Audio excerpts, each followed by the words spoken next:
원래는 예수님이 제사장이다, 그러니까 예수님이 대제사장이다라는 이런 개념은 다른 성경에는 나오질 않아요. 왜냐하면 이제 제사장은 구약의 이스라엘 백성들에게 제도화된 법이기 때문에 차마 그거를 예수님과 연결할 거라는 생각은 다들 못했고요.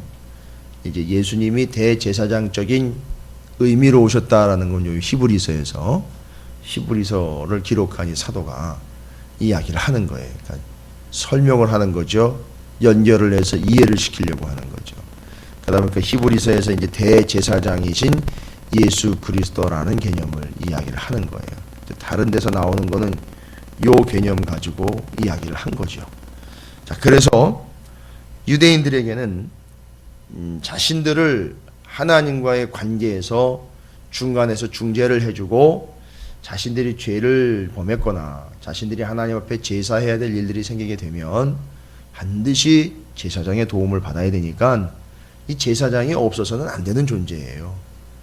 그리고 이제 원래 이 제사장 제도는 사람의 필요에 의해서 사람들이 만들어낸 게 아니라는 거 아시죠? 예, 아론의 계열로 하나님이 세우라 하셔서 세운 거예요.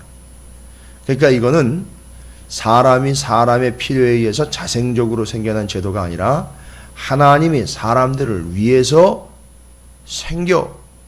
생기라 또 세워라 라고 명하신 제도입니다.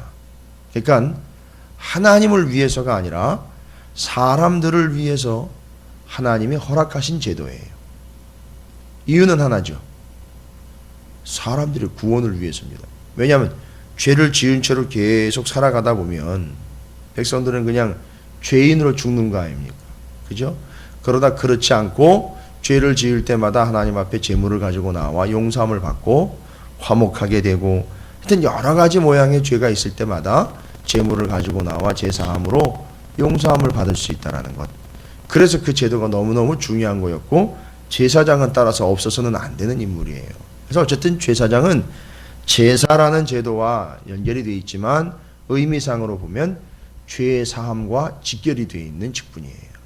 자, 뭐 이런 여러 가지 설명을 드리는 이유는 예수님과 이 제사장을 자꾸 설명을 연결을 해서 예수님이 어떤 분인지를 잘 이해를 해서 제사장이라는 제도와 옛날의 율법, 유대적인 생각들로 자꾸 돌아가려고 하는 사람들에게서 중지를 시켜서 그게 아니고 예수님입니다 라고 예수님에게로 자꾸 인도를 해주고 있는 거예요. 그런 의도예요. 자, 그래서 유대인들이 이해하고 있는 제사장과 또 제사 제도라든지 이런 것들이 이미 유대인들은 다 알고 있어요.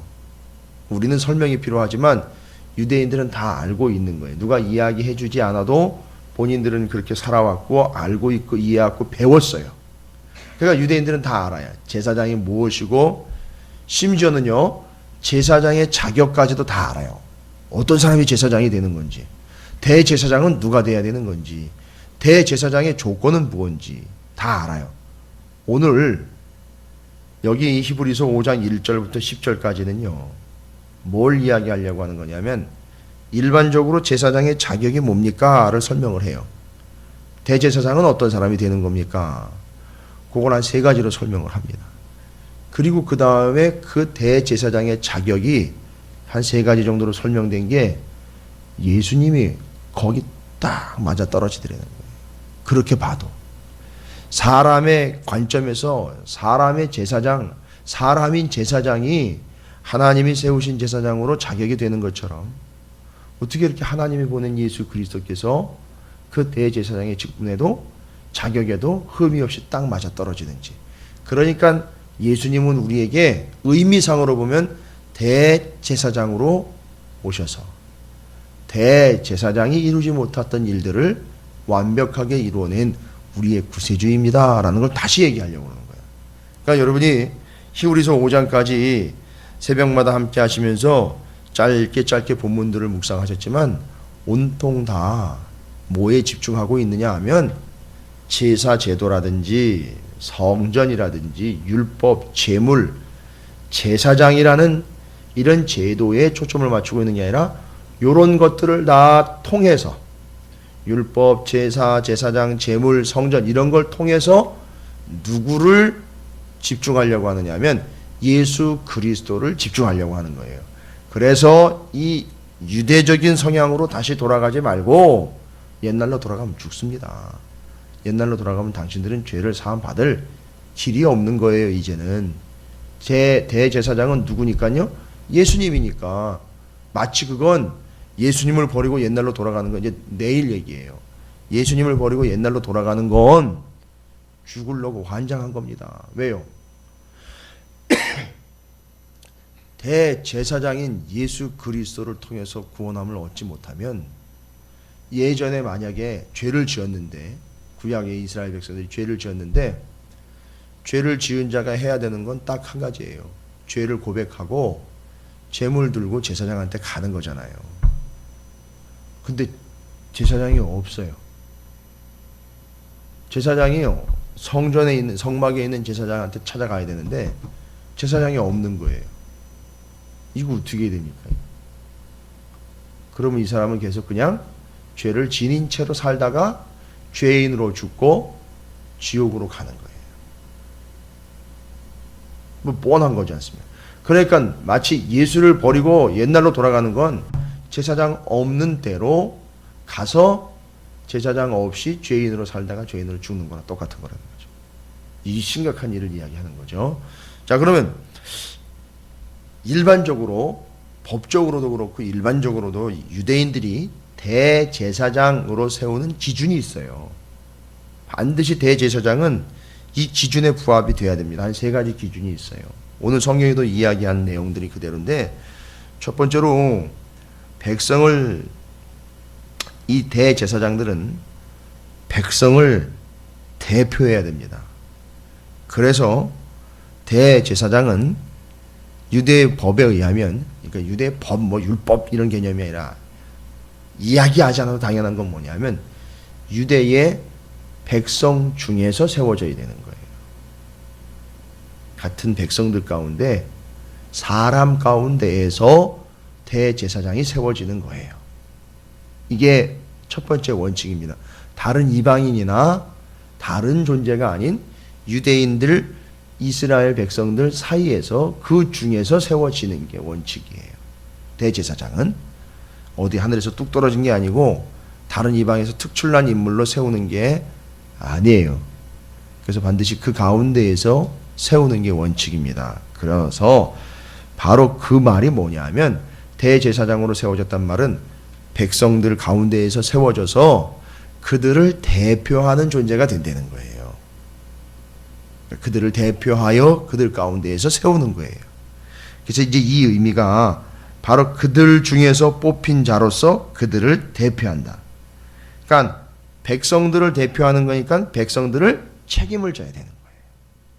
그리고 그 중에서 선택이 된 거예요. 하나님이 세우신 거기 때문에. 그래서 그들을 대표하는 사람이었고 반드시 백성 중에서 뽑힌 사람이에요. 그래서 백성을 대표했던 아론, 하나님이 그래서 대표로 세운 거예요. 그리고 그를 계승한 제사장들 다 여러분이 아시다시피 모두 이스라엘 사람들이잖아요. 그 안에서 그 사람들 중에서 대표로 책임을 다하라고 그들 중에 뽑아서 그들 책임을 다하게 하는 대제사장으로 삼은 겁니다. 그러니까 특별히 사람으로서 오늘 말씀해 보니까 대제사장마다 5장 1절이죠. 어떻게 했다고요? 사람 가운데에서 택한 자임으로, 하늘에서 뽑아내린 게 아니라 사람 가운데서 택한 거예요. 대제사장은 하나님에 속한 일에, 하나님에게 속한 일, 그러니까 이 사람이 하는 일은 뭐 하는 일이에요? 하나님에게 속한 일을 하는 거예요. 그럼 여러분, 하나님에게 속한 일이 뭘까요? 사람에게 속한 일이 아니라 하나님에게 속한 일이에요. 그건 하나님을 위한 일이고 하나님에게 드리는 일이에요. 제사하는 거잖아요. 사람들이 오면 하나님에게 제사하는, 그거 얘기하면 그 하나님께 속한 일, 그걸 하는 사람으로서 뭐예요? 사람을 위하여 라고 나와 있어요. 잘 보시면 이 사람을 위하여라는 말은 속죄의 제사를 드릴 때 그 사람이 죄인이니까 죄인으로 그냥 내버려두면 죄인으로 멸망당하니까 실제로 이 제사는 엄밀히 따지면 정말 그 사람을 위한 거예요. 구원받게 한 거니까. 그래서 사람을 위하여 나오죠. 예물과 속죄하는 제사를 드리게 하나니. 이게 누가 하는 일이라고요? 대제사장이 하는 일이에요. 다시 아주 자세하게 잘 설명을 하고 있죠. 바로 그겁니다. 요겁니다. 사람들 가운데에서, 그 사람들 가운데에서 하나님에게 속한 일을 위해 또 그 사람들을 위해 예물을 드리고 또 속죄하는 제사를 드리는 일을 하는 자 대제사장입니다. 그럼 왜 사람들 가운데에서 택한다라는 이 이야기를 했느냐 하면 이게 법이잖아요. 사람들 가운데, 이스라엘 백성들의 사람들 가운데, 회중 가운데에서 대표하는 사람을 뽑아서 그가 책임지고 그 일을 감당하도록 한 거잖아요. 근데 하나님은 이 원칙을 깨지를 않으셨어요. 이 원칙이에요. 대제사장은 그 사람들 가운데에서 그들을 대표해 그들을 책임져 하나님에게 속한 일을 위하고 사람들을 위한 일을 하는 대제사장을 뽑는데 사람들 중에서 뽑았다는 거예요. 대제사장을. 근데 잘 보세요. 예수님이 대제사장이시라면서요. 그죠? 그래서 그 사람들 중에서 뽑는 게 대제사장이잖아요. 그가 사람이잖아요. 그래서 예수님이 사람으로 오신 거예요. 사람들 중에서 뽑는다는 원칙을 지키려고요. 하나님이 이렇게 철저하신 분이에요. 그래서 예수님이 하나님이 사람을 입고 오신 거예요. 그리고 그분이 대제사장이 되신 거예요. 사람으로서 사람을 대표 사람들을 위해서 하나님에게 속한 그 일을 위해, 여기는 이제 하나님의 예물 드리고 제사하는 일이 아닌 영혼을 구원하여 하나님 앞에 올려드리는 일을 위해 예수님이 사람으로 오신 거예요. 그래서 예수님은 그 중에서 하나님이 세우신 거. 아니, 아예 그걸 온전하게 완벽하게 지킴으로 사람으로서 이 땅에 오셔서 대제사장의 역할을 감당하라고 하나님이 아예 작정을 하신 거니까. 그렇게 해서 사람으로 오신 겁니다. 예수님이. 이게 첫 번째 조건이에요. 두 번째로 대제사장은요, 그가 대표한다 그랬잖아요. 사람들을, 백성들을 대표하고, 그래서 책임을 져야 된다 그랬지 않습니까? 책임 있는 일을 해야 되는데 그 사람들 가운데에서 그 백성을 대표하는 사람이기 때문에 백성들보다 잘났다라는 의미에 뽑힌 게 아니라 백성들과 똑같다라는 거예요. 동질성을 가지고 백성들이 고통스러운 거 알아야 되는 거죠. 백성들이 아파하는 거 알아야 돼요. 백성들이 힘들어하는 거 알아야 돼요. 이게 제사장이에요. 그건 모르고는 마치 강 건너 불구경하는 것처럼만 보고 있다가 사람들이 찾아오면 거기다 놓고 가요. 뭐 이런 식의 개념이 아니라는 거죠. 이 사람이 지금 한번 상상을 한번 해보시면 돼요. 생각을 해보시면 돼요. 심각한 죄 때문에 막 몇 날 며칠을 고민하면서 막 밤에 잠을 못 자가지고 밤새도록 불면증에 시달려 밤에 잠도 못 자, 먹는 것도 못 먹고 막 이렇게 고통스러워하는 이 사람이 재물을 하나 그냥 질질 끌고 왔어요. 와가지고 이제 자신의 죄를 용서함 받고 구원을 얻기 위해 와요. 그럼 제사장은 그를 보고선 아무 생각 없이 왜 그래 도대체? 왜 그런 식으로 살아? 왜 어쩌다 또 그랬어? 지금 몇 번째야? 이런 식의 개념이 아니라 아유 얼마나 힘들었어. 그 죄를 안고 살아간다는 게 얼마나 힘든 건데 그래 빨리 와 제사 드리자고 이럴 수 있는 사람이 되는 거예요. 그 사람이 얼마나 힘들고 그 사람이 죄 때문에 얼마나 고통스럽고 그 사람이 얼마나 심각한 상황에 있는지를 알아야 되는 거예요. 근데 그건 자기도 그런 경험을 해보지 않으면 모르는 거예요. 자기도 그렇게 아파보지 않으면 모르는 거예요. 왜 그따위로 사느냐고, 왜 그런 식이냐고, 왜 한두 번 얘기해가지고 못 알아듣느냐, 이런 식의 개념이 아닌, 정말 고통스러운 문제구나. 죄의 문제 때문에 얼마나 아파했을까. 그거 알지. 내가 당해봐서 알지. 내가 아파봐서 알지. 그래야 그를 위해 진짜 제대로 된 제사를 드릴 거 아니에요. 하나님 이 사람이 이 고통에서 빨리 벗어나야 됩니다. 하나님 이거 제발 하나님 온전히 거두어 가주시고 이 문제를 해결해 주시길 원합니다라는 이런 진심의 마음이 그를 위하여 온전한 제사를 드리는 제사장의 마음이 되지 않겠느냐 이거예요. 자, 바로 이거예요. 그 사람이 아픈 것, 그 사람이 힘들어하는 것, 그 사람이 정말 절망하고 절규하는 것, 이걸 알아야 정말 빨리 이 문제가 해결해야 되지. 그래서 온 마음을 다해 제사를 드릴 수 있도록 대제사장은 같이 동질감을 가지고 같이 아파할 수 있고 그걸 느낄 수 있는 거예요. 그래서 죄인도 찌르면 아프듯이 제사장도 찌르면 아픈 거예요. 똑같은 거예요. 그래서 사람들 중에서 세운 거예요. 온 마음과 정성으로 제사하도록. 근데 보세요. 예수님이 그것 때문에 그렇게 오신 거예요. 온 인류의 죄악으로 인한 고통과 아픔과 번뇌, 힘든 거, 힘겨운 거, 고질스러운 거, 너무너무 말할 수 없는 힘들고 아픈 이 모든 것들을 여러분 예수님이 모르실까요? 아니요, 다 아세요.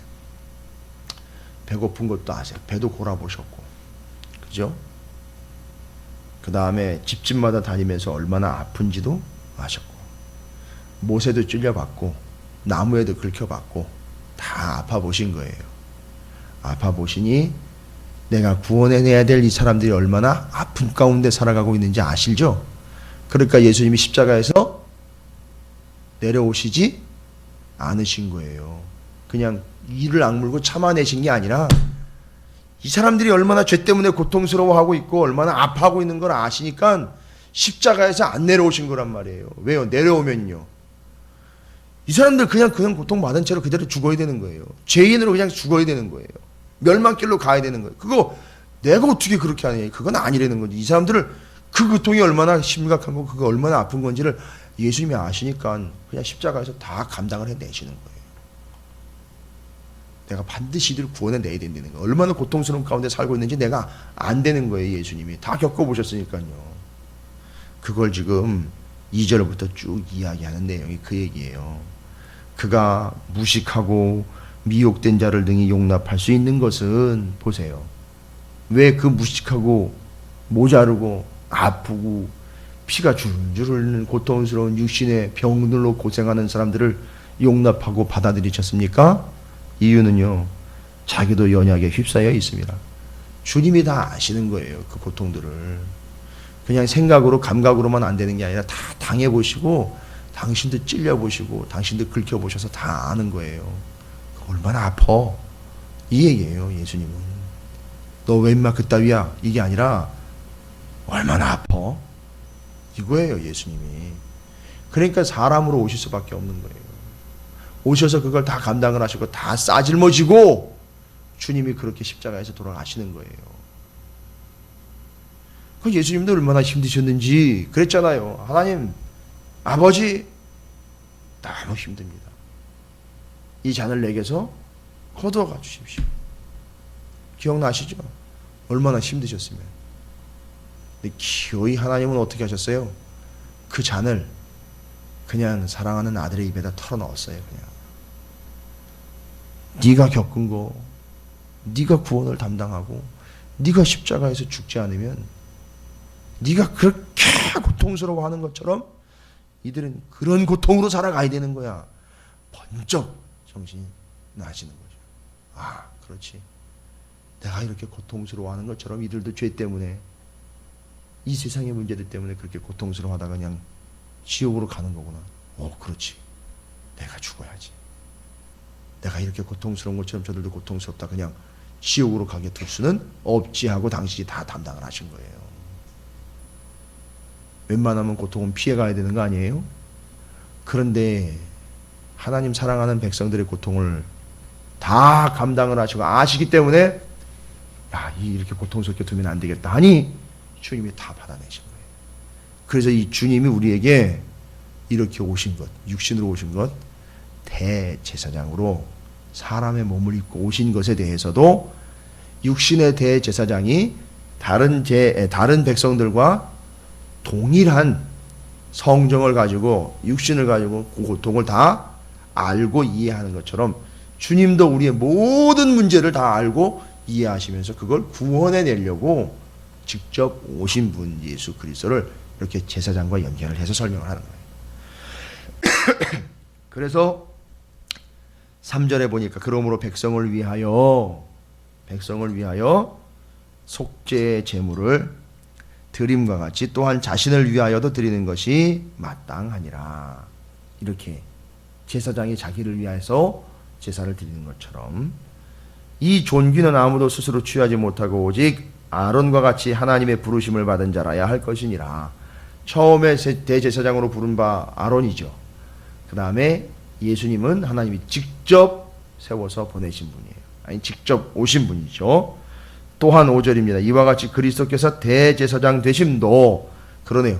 예수님이 대제사장 되시는 것도 스스로 영광을 취하심이 아니요 나 잘난 맛에 야 니들 나한테 경배해, 나한테 다 머리 숙여, 나한테 다 가져와, 이게 아니라 오직 말씀하신 이가 그에게 이르시되, 하나님이 말씀하신 거예요.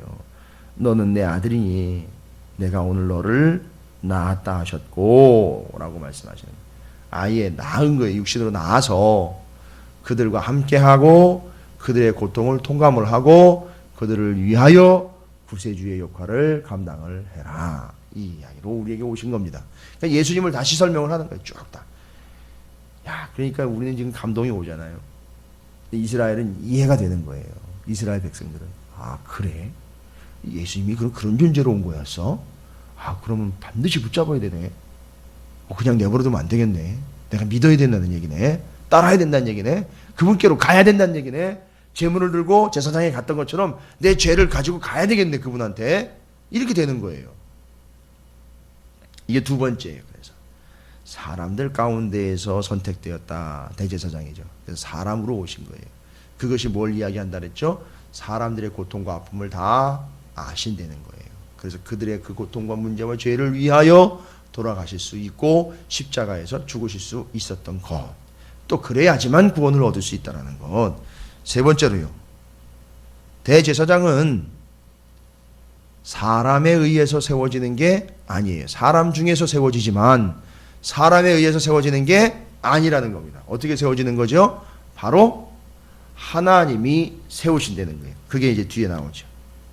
5절 말씀에 그 뒷부분에 나오죠. 너는 내 아들이 내가 오늘 너를 낳았다. 이는 내 사랑하는 아들이요 라고 하나님이 예수님을 향하여 말씀하신 것. 그러니까 뭔 얘기입니까? 이 예수님은 스스로 오셨다라는 말도 돼요. 왜냐하면 하나님이시니까. 그러나 하나님이 이 세상에 내 아들을 낳았다라고 이야기하시니까 하나님이 보내신 거죠. 하나님이 오심으로 하나님 보내신 거예요. 이게 바로 하나님이 세워야 된다라는 원칙에 맞아떨어지는 거잖아요.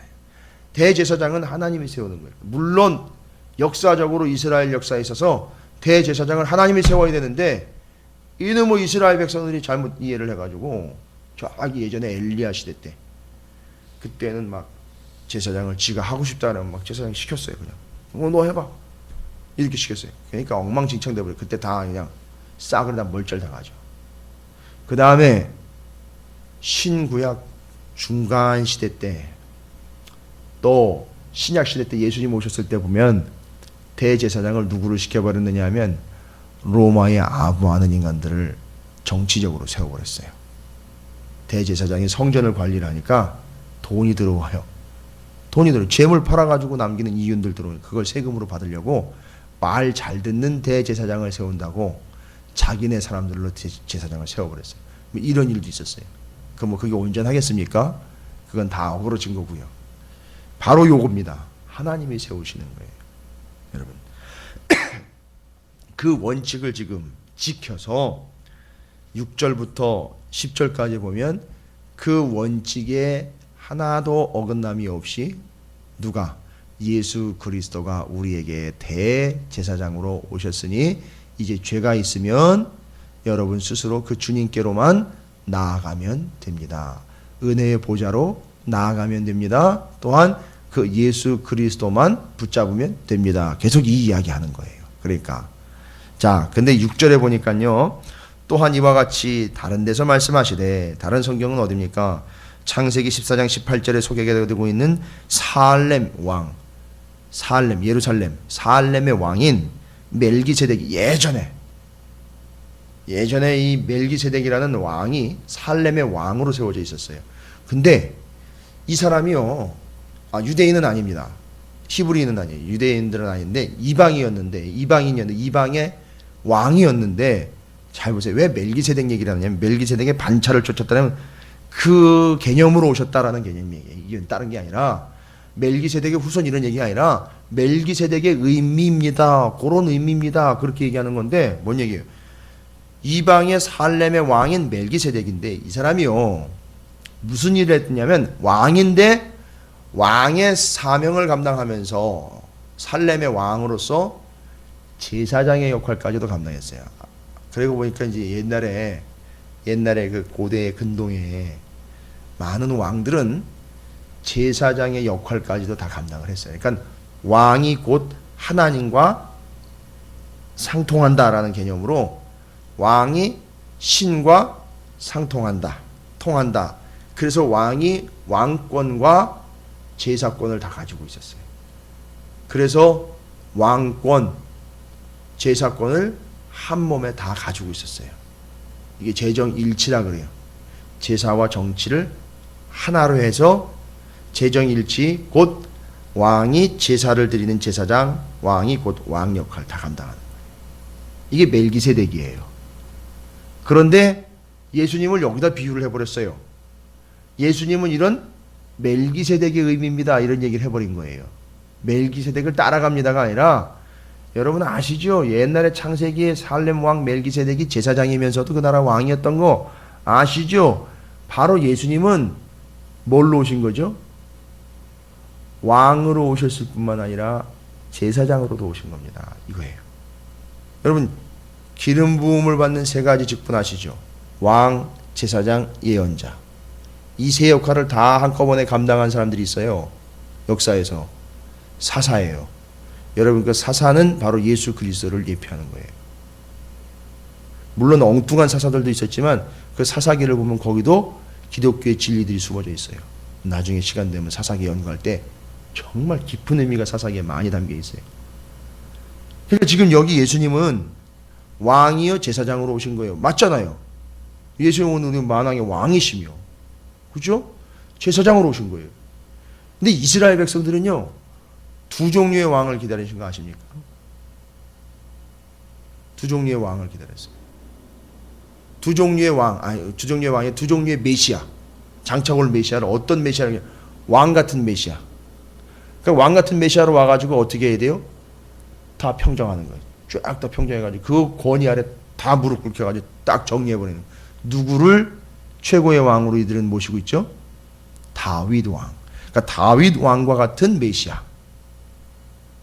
그리고 또 메시아를, 어떤 메시아를 기다리냐면 대제사장 같은 메시아를 기다린 거예요. 아니, 유대인들이 그렇게 기다렸었어요. 그러니까 왕 같은 메시아가 오든지 제사장 같은 메시아가 오든지. 그런데 잘 보세요. 그렇게 기다리고 있었는데 누가 와버린 거예요? 예수님 오신 거 아니에요. 예수님 오셔가지고 어떻게 됐어요? 왕의 의미, 제사장의 의미를 다 한꺼번에 성취를 해버린 거예요. 이해가 되시죠? 이런 깊은 의미가 나니까 아주 완벽하게 다 하나님이 그냥 예수님을 통해서 다 완성을 해버린 거예요. 그냥 다. 그래서 이 멜기세덱 얘기 나오면 혼란스럽게 생각하지 마시고 그걸 이해를 하시면 돼요. 탁에서 완성해내신 거예요. 그리고 이제 7절부터 10절까지가 그런 개념들을 다 완성해내는 예수 그리스도의 메시아가 어떤 의미인지를 정리를 하고 있는 거예요. 그는 육체에 계실 때에, 자 보십시오. 사람 중에 불렀지요. 사람으로 부르셨지요. 제사장으로서 자기를 죽음에서 능히 구원하실 이에게 심한 통곡과 눈물로 간구와 소원을 올렸고, 고통 가운데 다 사람들이 고통스러워하는 거 당신도 다 당하셨다는 얘기죠. 그래서 그들이 구원이 얼마나 필요한지 아시게 된 거죠. 그러니까 그 고통을 그냥 십자가에서 다 감내를 해내신 거죠. 다 이 이야기들을 이야기하는 겁니다. 그의 경건하심으로 말미암아 들으심을 얻으니라. 하나님이 그걸 받아주신 거예요. 응답해 주신 겁니다. 그가 아들이면서도, 하나님이 보내는 아들이 아닙니까?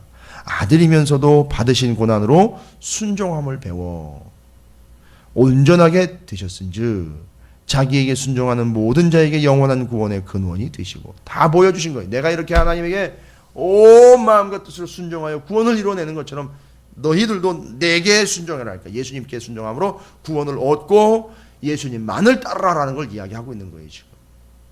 그리고 10절이죠. 하나님께 멜기세덱의 반차를 따른 대제사장이라 칭하심을 받으시니라. 멜기세덱 얘기는 좀 전에 제가 드렸잖아요. 그렇게 해서 왕으로 제사장으로 완벽하게 구원을 이루어내신 온전하신 대제사장이시오 왕이신 예수 그리스도만을 여러분은 따르면 됩니다. 다른 거 생각하지 마시고 예수가 구원입니다. 이 예수가 메시아입니다. 예수님이 생명입니다. 예수님이 하나님이 보내신 자 맞습니다. 예수님은 여러분을 구원해낼 여러분 속에서 여러분을 위하여 여러분에게 온 분이 맞습니다. 왜 하나님이요 신이 사람의 몸으로 왔냐 묻는다면 이것 때문입니다 라고 이야기합니다. 그들 가운데에서 그들의 고통을 체감하며 그들을 위하여 죽을 수 있고 그들을 이끌어갈 수 있는 대제사장과 같은 존재로 오신 겁니다. 이스라엘 백성들이 듣고는 아 그런 거로구나 알아 한꺼번에 그냥 한 번에 확 알아듣는 거예요. 그러니까 이제 갑자기 유대교로 돌아가려고 했다가 돌아가면 어떻게 되는 거예요 이제? 제사장을 등지고 멀리 가는 거랑 똑같은 거라는 얘기잖아요. 그죠? 그러니까 유대교로 돌아가지 말고 주님만 붙잡으며 따라가십시오. 이해되는 거예요. 여러분 이 세상에는 제도적으로나 상식적으로나 의미적으로나 여러 가지 조건이나 환경적으로 교회나 예수나 믿음보다 더 현실적이고 더 논리적이고 더 이해하기 쉬운 개념들도 있을 수 있어요. 그러나 거길로 돌아가는 건 아니에요. 거기에 구원이 있는 게 아니고 그 모든 것을 완성하시고 다스리시고 주관하고 계시는 예수 그리스도에게로 가야 구원이 있는 거예요. 더 이해하기 쉬운 게 구원이 아니에요. 이해할 수 있는 것과 이해할 수 없는 것까지를 다 주관하고 계시는 하나님인 예수 그리스도께로 가야 구원이지 이해할 수 있는 것에 구원이 있는 게 아니에요. 사람들이 그러잖아요. 그런 게 어디 있냐고. 그건 말도 안 되는 얘기라고. 나는 그거 동의할 수 없다고. 아니 뭐 구원이 자기가 동의해야 뭐 구원이 오는 거예요? 아니거든요. 믿고 따르는 거예요. 여러분 오늘 5장 1절부터 10절에 분명히 이야기한 대제사장으로 오신 예수 그리스도를 통한 온전한 구원이 유대교로 자꾸 옛날로 돌아가려고 하는 이들에게 종지부를 찍고 주님만 바라보며 따르라고 이야기하는 명확한 근거를 대는 것처럼 오늘 우리의 삶은 이미 구주를 메시아요 내 생명이요 내 은혜요 도움으로 고백하는 여러분들이 오늘 하루 종일 아니 우리 평생에 붙잡고 쫓고 의지해야 하고 따라야 될 생명이시며 소망이신 줄로 믿습니다. 오늘 한날 이 의미들을 다시 한번 새기면서 주님만 그래서 주님으로만 만족하고 주님 한 분만으로 충분한 삶이 되시기를 주님의 이름으로 축원을 드립니다.